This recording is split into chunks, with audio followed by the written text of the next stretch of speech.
Hello student, आज की इस वीडियो में आपका स्वागत है। आज मैं इस वीडियो में आपके लिए लाई हूँ एनसीईआरटी हिंदी पाठ पुस्तक क्षितिज भाग 1 यानी क्लास 9 का लेसन नंबर फर्स्ट, जिसका नाम बच्चों दो बैलों की कथा, जिसको लिखा है मुंशी प्रेमचंद जी। तो इस कहानी को पढ़ने से पहले आइए बच्चों कुछ इनके जीवन परिचय के विषय में जान लेते हैं, फिर कहानी को पढ़ते हैं और इस कहानी में क्या है इसको समझते हैं। मुंशी प्रेमचंद का जन्म बच्चों सन 1980 में बनारस के लमही गांव में हुआ था। उनका मूल नाम धनपत राय था। प्रेमचंद का बचपन अभाव में बीता और शिक्षा बीए तक ही हो पाई। उन्होंने शिक्षा विभाग में नौकरी की, परंतु असहयोग आंदोलन में सक्रिय भाग लेने के लिए सरकारी नौकरी से त्यागपत्र दे दिया। असहयोग आंदोलन में भाग लेने के लिए बच्चों ये जबकि सरकारी सर्विस करते थे, उससे त्यागपत्र दे दिया और लेखन कार्य के प्रति पूरी तरह समर्पित हो गए। और इस महान कथाकार की मृत्यु कब हुआ था बच्चों? सन 1936 में। कुछ मुंशी प्रेमचंद की कुछ कहानियों के नाम जैसे बच्चों मानसरोवर, सेवा सदन, प्रेमाश्रय, रंगभूमि, कायाकल्प, निर्मला, गोदान, गबन, कर्मभूमि, गोदान आदि उपन्यास प्रमुख हैं। इन्होंने हंस, जागरण, माधुरी आदि पत्रिकाओं का संपादन भी किया। कथा साहित्य के अतिरिक्त प्रेमचंद ने निबंध एवं अन्य प्रकार का गद्य लेखन भी प्रचुर मात्रा में किया। प्रेमचंद साहित्य को सामाजिक परिवर्तन का सशक्त माध्यम मानते थे। उन्होंने जिस गांव और शहर के परिवेश को देखा, जिया, उसकी अभिव्यक्ति उसके कथा साहित्य में मिलती है। किसानों और मजदूरों की दयनीय स्थिति, दलितों का शोषण, समाज में स्त्री की दुर्दशा और स्वाधीनता आंदोलन आदि मुख्य रचनाओं का मूल विषय है। प्रेमचंद की कथा का साहित्य बच्चों बहुत ही संसार में बहुत ही व्यापक है। उसमें मनुष्य ही नहीं पशु पक्षियों को भी अद्भुत आत्मीयता मिली है।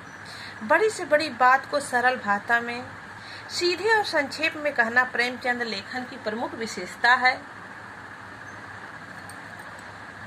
उनकी भाषा सरल, सजी और मुहावरेदार है और उन्होंने अरबी, फारसी और अंग्रेजी में प्रचलित शब्दों का कुशलता पूर्वक प्रयोग किया है।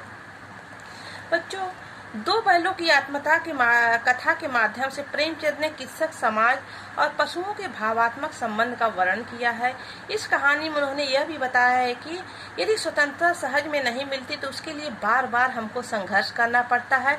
इस प्रकार परोक्ष रूप से यह कहानी आजादी के आंदोलन की भावना से जुड़ी हुई है।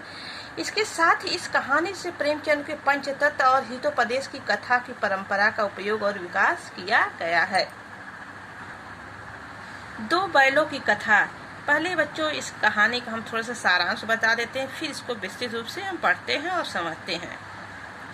एक किसान जिसका नाम बच्चों रहता है झूरी, उसके पास दो बैल रहती हैं। एक बैल का नाम रहता है हीरा और दूसरे बैल का नाम रहता है मोती। दोनों बैल आपस में बहुत ही प्यार करते थे, आपस में बहुत ही पक्के मित्र थे। और झूरी जो था बच्चों, वो भी अपने बैलों से बहुत प्रेम करता था। एक बार क्या होता है, किसी कारणवश झूरी के जो बैल थे वह कहाँ उसके साले गया के पास चले गए। गया उनको लिवाकर चला गया, लेकिन गया के पास झूरी के जो बैल थे वह जाना नहीं चाहते थे। गया उसका साला जो अपने घर ले जाता है और सूखी झूरी भूसा घास भूस देकर रखता है। दोनों बैल क्या करते बच्चों, किसी तरह रस्सी को छुड़ाकर फिर वापस झूरी के पास चले आते हैं। दोबारा फिर उसका साला गया आता है, उसको लिवा कर जाता है और तब वहाँ देखते हैं बहुत अत्याचार। जब दोबारा लेके जाता है गया तो बैलों पर बहुत ही अत्याचार करता है। इतना अत्याचार करता है कि जब रात का समय होता है तो उसकी पहली पत्नी की बेटी जो रहती है बैलों के प्रति बड़ी उसकी सहानुभूति थी। जैसे बैलों पर अत्याचार हो रहा था उसी तरह उसके ऊपर भी अत्याचार हो रहा था, इसलिए बैलों से उन दोनों हीरा और मोती बैलों से बड़ी सहानुभूति हो गई। रात में क्या करती थी, बैलों को जब देखती थी सब लोग सो जाते हैं तो 2 रोटियों को लाकर हीरा और मोती को दे देती थी, तो हीरा और मोती बहुत ही खुश होते थे दोनों बैल। एक दिन रस्सी छुड़ाने के लिए खूब प्रयास कर रहे थे हीरा और मोती, तो क्या करती है, रात में आकर उनके रस्सी को खोल देती है और फिर अपने इस अपराध से बचने के लिए वो चिल्लाती है कि देखिए दोनों बैल रस्सी छुड़ा के भाग गए हैं।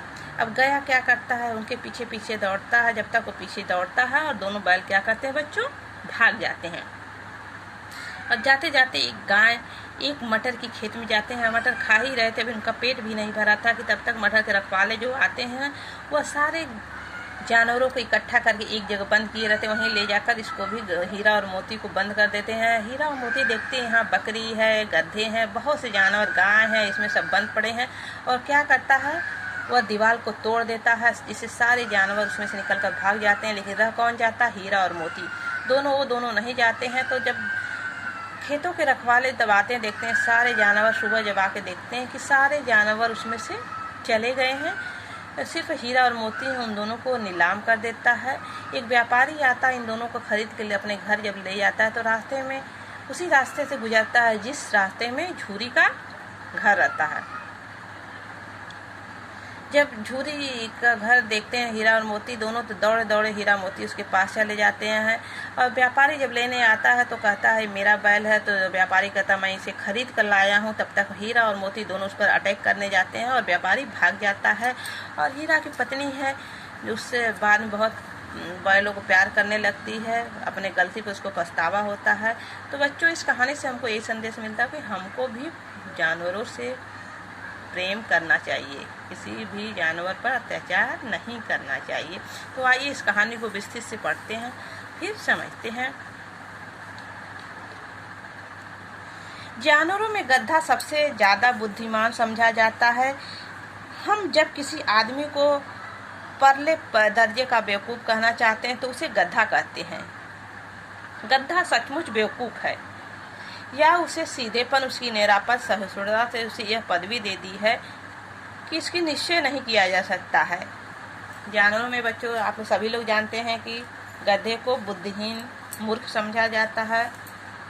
वो जब किसी आदमी को बेवकूफ़ कहना चाहते हैं तो गधा कहते हैं। गधा सचमुच में बेवकूफ़ है, सीधापन है, इसका निश्चय नहीं किया जा सकता। गाय सींग मारती है, ब्याई हुई गाय तो अनायास से सींगनी का रूप धारण कर लेती है। कुत्ता भी बहुत गरीब जानवर है, लेकिन कभी कभी उसे भी क्रोध आ ही जाता है।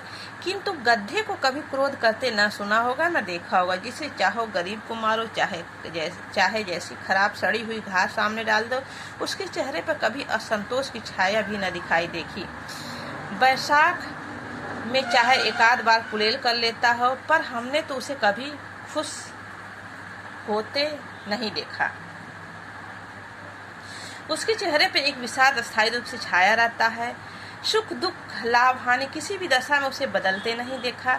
ऋषियों मुनियों के जितने गुण हैं वे सभी अपने प्रकाष्ठा पर पहुंच गए हैं, पर आदमी उसे बेवकूफ़ ही कहता है। सद्गुण का इतना आदर कभी नहीं देखा है। कदाचित सीधापन संसार के लिए उपयुक्त नहीं है। देखिए न, भारतवासियों की अफ्रीका में क्या दुर्दशा हो रही है। क्यों अमेरिका में उन्हें घुसने नहीं दिया जाता है? क्योंकि भारत के जो लोग, अमेरिका और अफ्रीका के लोग भारत को बेवकूफ़ समझते हैं, क्योंकि इतने सीधे होते हैं, इसीलिए वो अपने देश में घुसने नहीं देते हैं।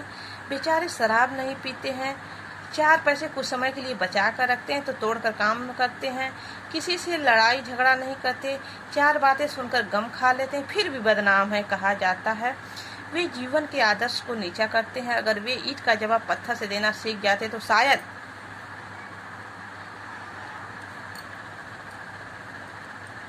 सब कहलाने लगते। जापान की मिसाल सामने है, एक ही बीजे में से संसार का सब जातियों का गढ़ बना दिया। लेकिन गधा का एक छोटा भाई और भी है। मुंशी प्रेमचंद कहते हैं लेकिन गधा का एक छोटा भाई और भी, उससे कम ही गधा, और वह है बैल।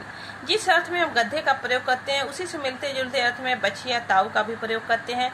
कुछ लोग बैल को शायद बेवकूफ़ों की सर्वश्रेष्ठ कहेंगे, मगर हमारा विचार ऐसा नहीं। बैल कभी कभी मारता है तो कभी कभी अड़ियल बैल भी देखने में आता है। यानी गधों को तो बच्चों गुस्सा नहीं आता, ना कभी असंतोष नजर आता है, लेकिन जो बैल होते हैं वो अड़ियल होते हैं। कभी कभी जो उन सबको गुस्सा आ जाता तो किसी के नहीं होते। और भी कई रीतियों से अपना असंतोष प्रकट कर देता है। उसका स्थान गधे से भी नीचा है। बैल का स्थान जो होता है बच्चों गधों से भी नीचा होता है। झूरी काछी के दोनों बैलों का नाम था हीरा और मोती। यहाँ से कहानी शुरू होता है बच्चों कि एक झूरी नाम का काछी के दोनों बैलों का नाम था, एक का नाम था हीरा और दूसरे का नाम था मोती। दोनों पछाई जाति में देखने में सुंदर थे, काम में चौकस थे, दिल में ऊंचे।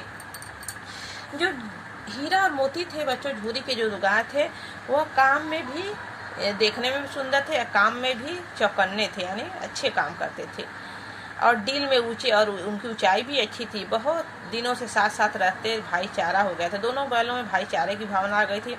दोनों आमने सामने आसपास बैठे एक दूसरे के मुख भाषा में विचार विनिमय करते थे, यानी मुख भाषा, अपने ही मुख भाषा में दोनों बातें किया करते थे। एक दूसरे मन की बात कैसे समझ आते थे हम नहीं समझ सकते, लेकिन अवश्य उन्हें ऐसे गुप्त शक्ति थी जिसके जीवों की श्रेष्ठता का दावा करने वाला मनुष्य वंचित है। दोनों एक दूसरे को चाट कर सूंघ कर अपने प्रेम प्रकट करते। कभी कभी दोनों सिंह भी मिला लिया करते थे, विग्रह के नाते से नहीं, केवल विनोद के भाव से, यानी प्रेम के भाव से, आत्मीयता के भाव से। दोस्तों में दोस्ती की घनिष्ठता होते ही धौल धप्पा होने लगता। इसके बिना दोस्ती कुछ फुसफुसी, कुछ हल्की सी रहती है, जिस पर ज्यादा विश्वास नहीं किया जा सकता। जिस वक्त ये दोनों बैल हल या गाड़ी के जोत दिए जाते, गर्दन हिला हिला कर चलते, उस वक्त हर एक की यह चेष्टा होती कि ज्यादा से ज्यादा बोझ मेरी ही गर्दन पर रहे। उन लोग में, दोनों बैलों में इतनी गहरी मित्रता थी बच्चों की अगर एक के ऊपर अधिक बोझ लाद दिया तो दूसरा सोचता हमारे ऊपर बोझ अधिक लाद दिया जाए। एक दूसरे से चाट चूट कर अपनी थकान मिटा लिया करते थे, एक दूसरे से प्यार किया करते, चाट चूट कर यानी एक दूसरे से चाट कर बच्चों अपने प्रेम को प्रदर्शित करते थे, थकान मिटा लेते थे। नाद में खली भूसी पड़ जाने के बाद दोनों साथ होते, नाद में मुंह डालते, साथ ही बैठते थे। एक मुंह हटा लेता था, दूसरा भी हटा लेता था। यदि उनको कुछ खाने के लिए दिया जाता था तो एक हटा लेता था तो दूसरा भी हटा लेता था। तो आज का वीडियो बच्चों यहीं समाप्त होता है। इसके दूसरे पार्ट में हम मिलते हैं। Thank you. ओके, धन्यवाद।